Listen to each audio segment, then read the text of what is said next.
Alright, the last idea with limits is we're going to discover talk about the limit laws and use them. Suppose that a and c are constants, okay, and that the limits for f and g both exist.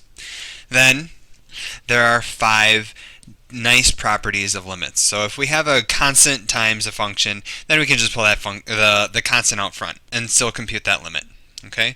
And this is called the constant multiple law. If we have a limit of the two functions being added together, we can actually break them up and compute their limits separately. So essentially distribute the limit, okay? And then that is called the addition law. If we have a product, we can actually break that product up. Again, in this case, we would distribute it to both of them and compute the limits separately and multiply them together, multiplication law. If we have a quotient, distribute to both the numerator and denominator, compute those limits. That is called the division law. And then perhaps the most astounding one is that if we have a limit of a composition, okay, and here we also actually have to have the condition that f is continuous, okay, then we can actually move that limit inside, compute the limit of g of x, and then just take the function value of that, okay, and that's the composition law. There are other variations of these laws, but these are the basic ones that we will encounter in this course. So let's go ahead and determine the limits of a couple examples here. Alright, so I have the limit, and this is an infinite limit, of 2 to the x plus sine x. Okay, and again, these are all constants. It works the same way with infinite limits. We can use the same properties. So here I have a sum. Alright, so I'm going to use the addition law, and I'm going to write this as the limit as x approaches infinity of 2 to the x plus the limit as x goes to infinity of sine x. Okay, well, let's see here. This is an exponential function, so I'm going to, an exponential function increases without bounds, so I'm going to put in quotation marks because you can't actually have it equal to infinity, but we can say the limit is infinity, okay? And now here, sine x, that oscillates. It's a trig function that oscillates as x increases without bounds. So actually, what we say here is that this limit does not exist. Okay, so now what? Key thing here, and please make note of this, is in order to have a limit, okay, so in order to have a limit,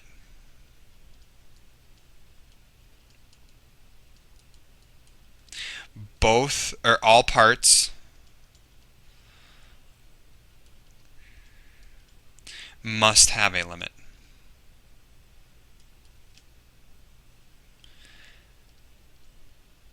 A limit. Okay, so since sine x did not have a limit, we actually have to say that this limit does not exist. Alright? Next example, and last example. So we have the limit as t approaches 4 of all this good stuff. Well, the first thing I see is that there's a quotient, so I'm going to use the quotient law. And I'm going to write this first as equals to limit as t approaches 4 of 3 parentheses square root t minus 3 plus t to the 3 halves, all divided by the limit as t approaches 4 of 2 to the t plus t squared minus 1, parentheses. Now, a common thing for most students is to forget to write this. If you do not have the limit in there, it is not equal. The limit the limit, you're going to get a value, a real number. If you have just an expression in there, you're saying a number is equal to an expression, which is never true. Okay, so please, please, please be sure to write those in there each time. All right, next step. I can distribute the limits, and okay, so let's go ahead and do that.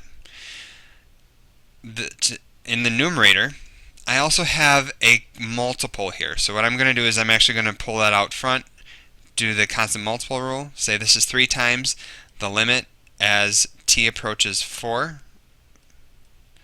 of the square root of t minus 3, and then plus the limit as t approaches 4 of t cubed, or t to the 3 halves.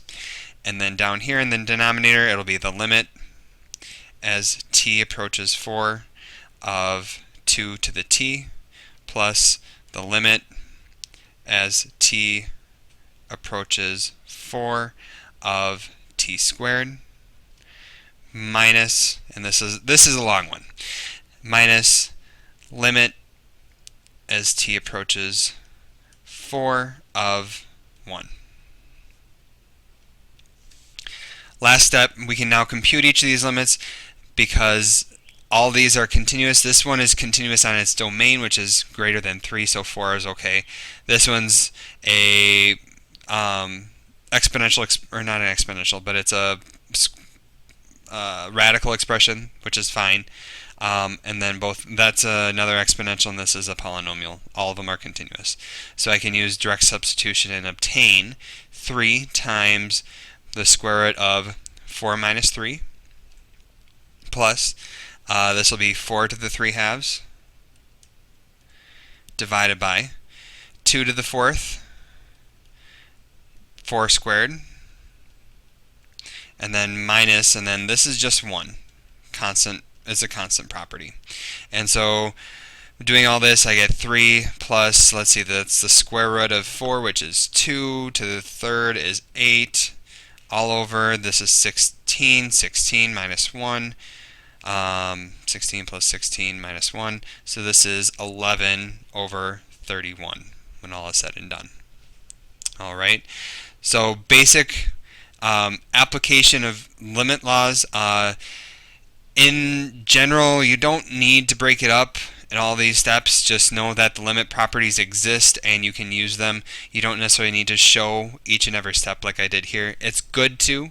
That way, in case you need to go back and you don't get what Wolfram Alpha is saying or something, you can go back and see what you did incorrectly. Alright, so pretty much that's it for limits.